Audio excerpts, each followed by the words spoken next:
माधु कसोटा की पावन धरा पर दूर दूर से पधारे हुए गांव के मुतबीर मुखी और यहाँ के हमारे भाई एवं बहनें और नन्हे मुन्ने बालक बालिकाएं, आज हम इस माधु कसोटा की धरती पर क्यों इकट्ठे हुए हैं, इसके बारे में हमें जानना होगा। भाइयों, ये विश्व आदिवासी दिवस आज से नहीं 1982 से विश्व में लागू हो गया था, लेकिन भारत की सरकारों ने हमारे विश्व आदिवासी दिवस को हमारे सामने प्रस्तुत करा ही नहीं, बताया तक नहीं। फिर धीरे धीरे कहीं न कहीं हमारे पढ़े लिखे पूर्वजों को पता चला कि विश्व आदिवासी भी मनाया जाता है, तो भारत सरकार ने 1994 में विश्व आदिवासी दिवस को लागू किया। लागू तो कर दिया, लेकिन इन लोगों ने धरातल पर कभी लागू नहीं करा। धीरे धीरे आदिवासी परिवार के कारवे ने केंद्र तक और राज्य तक बातें रखी कि हमारा आदिवासी विश्व दिवस मनाया जाए। तो धीरे धीरे सरकारों ने हमारी इस बात को मानना तो शुरू करा, लेकिन इससे पहले कभी नहीं करा। कहीं न कहीं ये आदिवासी की जन जागरण पैदा हुई, तब जाके ये आदिवासी विश्व दिवस मनाना शुरू करा। आपको मैं बताना चाहूंगा कि विश्व आदिवासी दिवस क्यों मनाया जाता है। आर्टिकल 244(1) के तहत ये कहा गया है कि भारत का मूल मालिक, मूल बीज, इस धरती का मूल बीज आदिवासी है, और बाकी जो लोग हैं बाहरी आक्रमणकारी हैं। ये मैं नहीं कह रहा हूं, भारत का जो सुप्रीम कोर्ट का जो आदेश है 2011 का, उसमें लिखा हुआ है कि देश का मूल मालिक, मूल नागरिक और इस धरती का मूल बीज आदिवासी है। और ये आदिवासी भारत में 8% लोग निवास करते हैं, और बाकी जो 92% जो लोग हैं बाहरी आक्रमणकारियों की संतान है। देखिए, आज हम देश के मूल मालिक होते हुए भी इन दोनों सरकारों ने बारी बारी से हमारा शोषण किया है, और शोषण भी कैसे किया है कि आप देखिए कि जिस तरह से बाजार में कबूतरों को दाना डाला जाता है, गेहूं के दाने डाले जाते हैं, वैसे ही हमारे आदिवासियों के बीच में भी इन्होंने दाने डालने का ही काम किया है। इन्होंने क्या करा कि आदिवासियों से अगर वोट लेना है तो कूपन के माध्यम से गेहूं चालू कर दिया। क्या गेहूं देने से हमारे आदिवासी आने वाली पीढ़ी का विकास होगा क्या?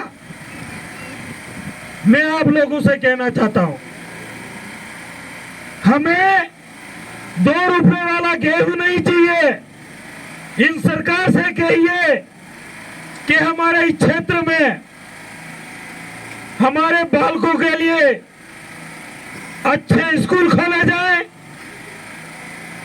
और हमारे क्षेत्र में हमारी जो महिलाएं हैं, जब डिलीवरी का समय होता है उनको दूर दूर जाना पड़ता है। स्थानीय जो सीएससी है, उन सीएससीओ में नाम मात्र की कोई सुविधा नहीं है, सिर्फ उनके पास में इंजेक्शन पड़े होते हैं। अगर कोई महिला घायल हो जाती है तो यहाँ के डॉक्टर साहब और कंपाउंडर साहब कहते हैं कि ये केस हम नहीं का, ये केस में उदयपुर ले जाओ पड़ेगा, नहीं तो कहीं भी घटना घटे के।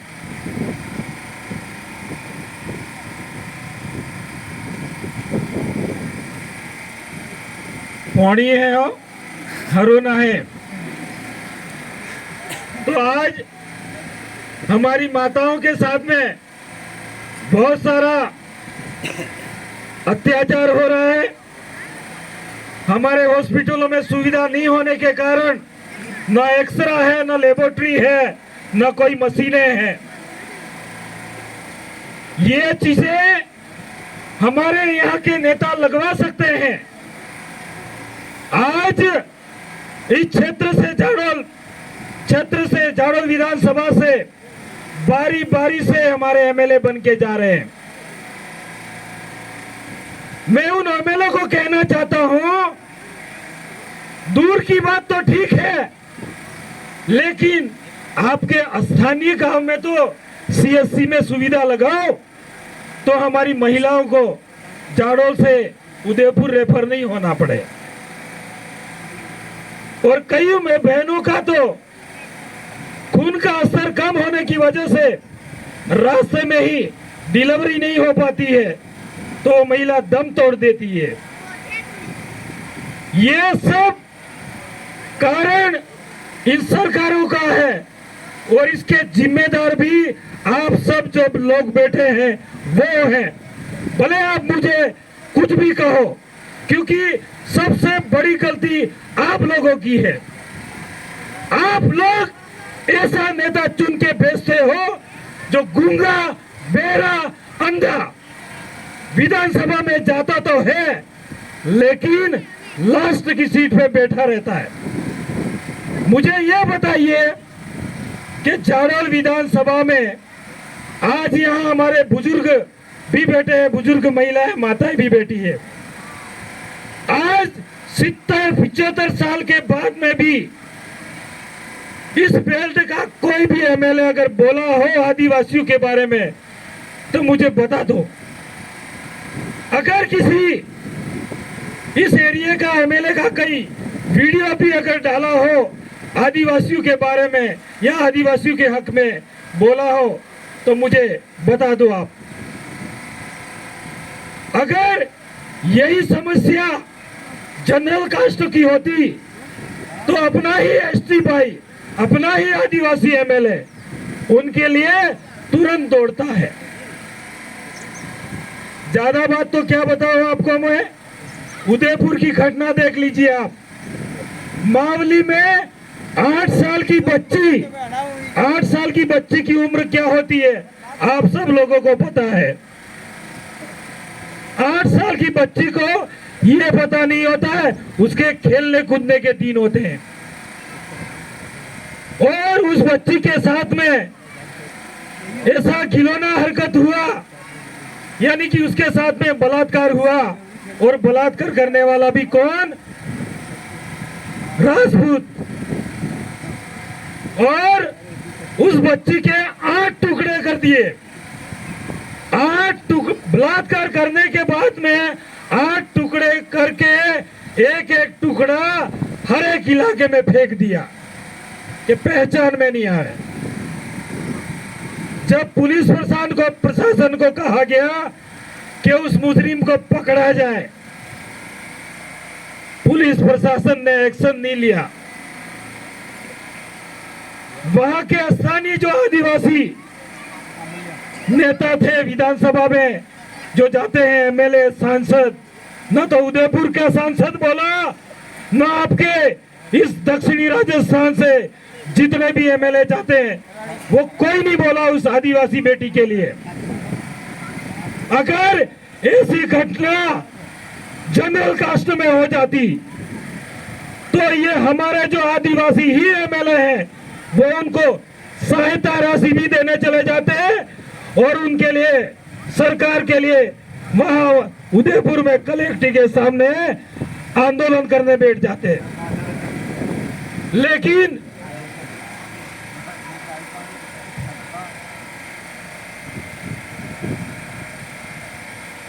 ये जो भाई है आपके सामने,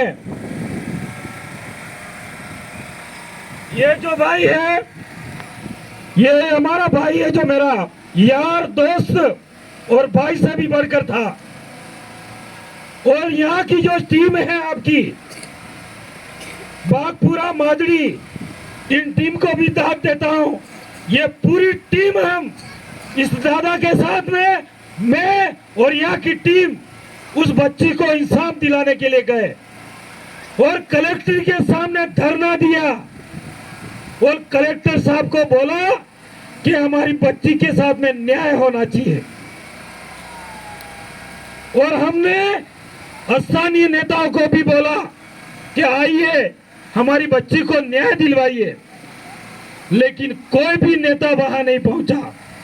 न तो कांग्रेस का आदमी आया, न बीजेपी का आदमी आया, अपने अपने घरों में बैठे रहे। और जब इनको वोट चाहिए तब ये हमारे सामने हाथ जोड़ के पैर पड़ जाते हैं, न जाने क्या क्या कर देते हैं।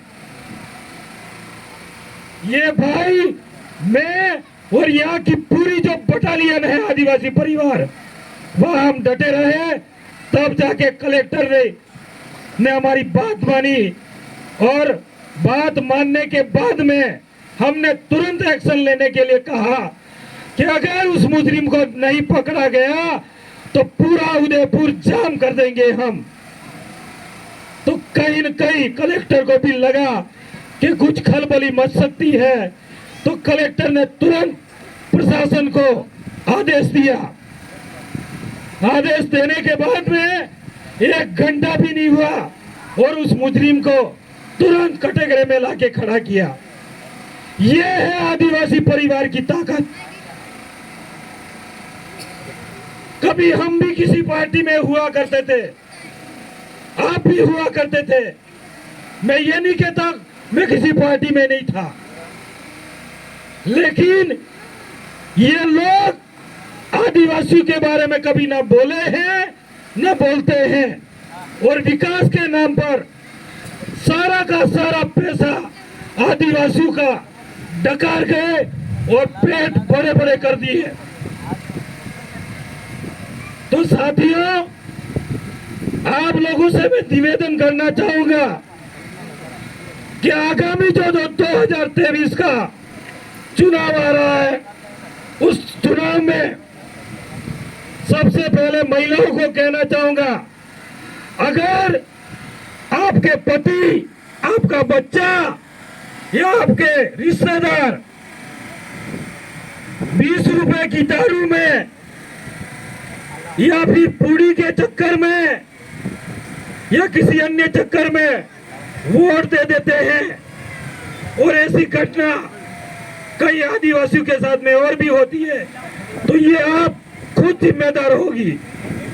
मैं आपसे कहना चाहता हूं, मैं आपसे यह भी कहना चाहता हूं, अगर इस इलाके में 60% महिला अगर वोट डाल देवे तो ये आपके आसपास में ये जो ठेके हैं वो ठेके भी बंद हो सकते हैं इंग्लिश शराब के। लेकिन ये ताकत आप लोगों को बतानी होगी, आपके पतियों को, आपके बच्चों को और आपके समुदाय को अंग्रेजी शराब से मुक्त करना है, तो आपको एक साथ में खड़ा होना होगा। खड़ा साथ खड़े तो हो जाओगे, लेकिन साथ में आवाज उठाने वाला एक जनप्रतिनिधि भी होना चाहिए। मैं जो बोल रहा हूं, मेरा गला इसलिए पड़ रहा है कि मैं अभी 2-3 जगह बोल के आया हूं।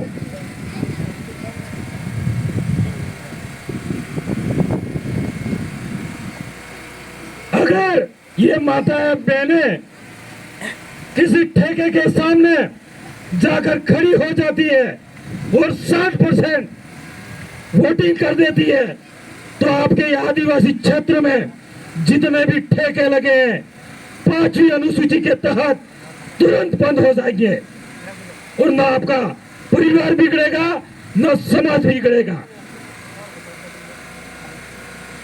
इसके साथ ही मैं कहना चाहूंगा कि हमको ये कहा गया है कि आर्टिकल 244 पैरा 1 5वीं अनुसूची के तहत कि भारत का मूल मालिक आदिवासी है, लेकिन इन सरकारों ने हम जो मालिक हैं, हम मालिकों को इन्होंने मजदूर बना दिया है। पहले इस देश के आदिवासी मालिक थे, राजा हुआ करते थे हम, और आज इन्होंने क्या कर दिया, हमको नौकर बना दिया, दर बदर भटका दिया है। आज हम काम के लिए उदयपुर हमको जाना पड़ता है, कहीं गुजरात की ओर जाना पड़ता है। ये सारे के सारे कारनामे इन मिलीजुली इन दोनों सरकारों के कारनामे हैं। तो मैं कहना चाहता हूं इस बालपुरा और मादरी की जनता से कि आने वाले समय में आपका एक सबसे बड़ा हथियार है, वो हथियार सही जगह पर इस्तेमाल करें और सही उम्मीदवार को आगे भेजें। इसी बात को मैं यहाँ पर विराम करता हूँ, क्योंकि मेरा गला कुछ ज्यादा ही बैठ गया है। मुझे आगे और बोलना था, लेकिन मैं शायद तक बोल नहीं पाऊंगा, क्योंकि मैं सुबह से बोल रहा हूँ। इसीलिए पुनः मैं आप सभी भाइयों को जय जोहार, जय आदिवासी, जय प्रकृति, जय फिल्म प्रदेश।